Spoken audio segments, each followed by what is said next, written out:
Peter Newbold is the GM of PGG Rights and Real Estate. Let's take our monthly look at the rural real estate market. Some unpleasant numbers coming out this week, Peter. Dairy farms, median price per hectare down 18% year on year. That's a bit worrying. Yeah, look, and I think if you look back over the last period, we've probably seen that sort of trend slowly building, but it is real.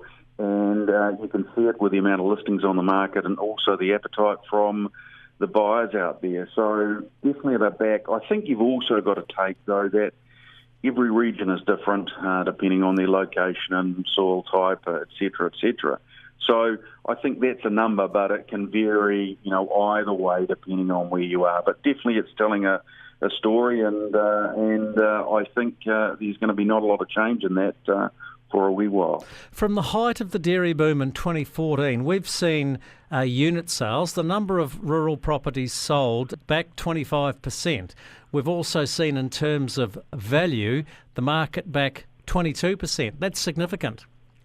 Yeah, and it's interesting. A lot of people forget that the rural market isn't a big market when you compare it to the lifestyle and residential. So when you talk about units, we were at the peak in 14, we're about 2,000 rural units. Now we're about 1,500.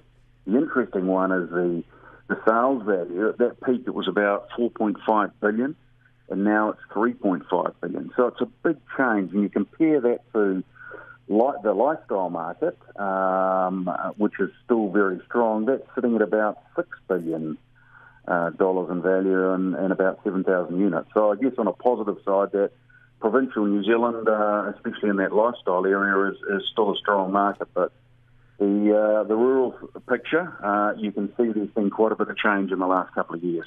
Farming seems to be turning back to a yield story, which isn't a bad thing. Capital gain has been the big feature probably of the past couple of decades. But then we've got these other dark clouds, especially some of the headwinds facing the dairy industry, and you can't avoid them. M. bovis, the environmental concerns around freshwater policies, and then you've got the OIO. And I know that you bristled up big time last week when Winston was on this show saying we don't want foreign investment, but foreign investment hasn't been bad for New Zealand, especially when it comes to farming.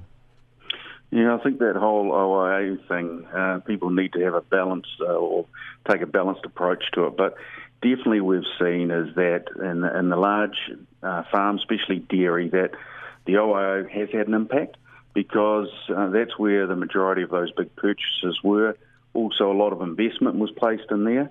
And now if you look at with that group being removed from the market and the New Zealand entities not playing a big part in it, there's just no activity in that market. So to give you an example, I can only think of one large dairy unit being sold in the spring so far.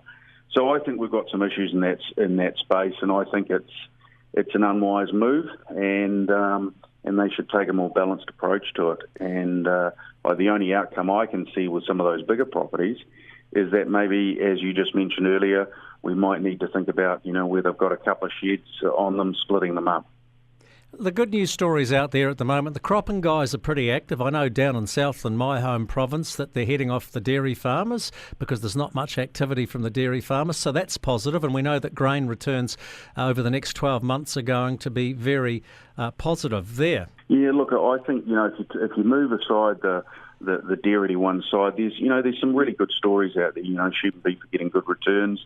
There's not a lot of listings in that space at the moment, so the values are thereabouts. And then you move on to horticulture, and again, even though the season's running a bit late, that's going to continue on strongly for a whole lot of reasons. But the other interesting thing that's taking place there is that we're seeing a little bit of land use change, where I can think of a couple of examples where we in the Bay of Plenty where we had dairy properties, and now they're being converted to kiwi or other horticultural crops. So I think we're going to see a little bit of a change in that area, but a lot of those areas are strong and doing really well at the moment. Let's quickly finish on our PGG Rights and Property of the Week. Is in the King Country, Peter Wiley, one of your top guys there. Yeah, look, it's really heartland New Zealand rural.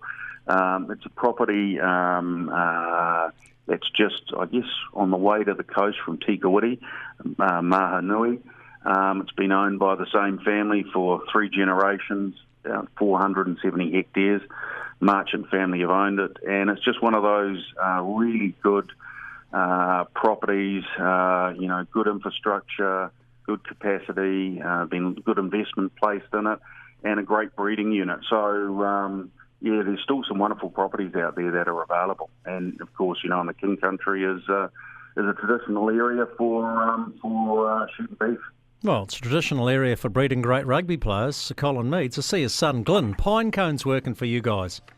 Yeah, look, he's working with Pete, which is great, and they're working as a team there, and it's great to have him on board. Peter Newbold, we'll chat again next month as we have a look at the rural real estate market. We live in interesting times. Yeah, thanks very much, Jamie.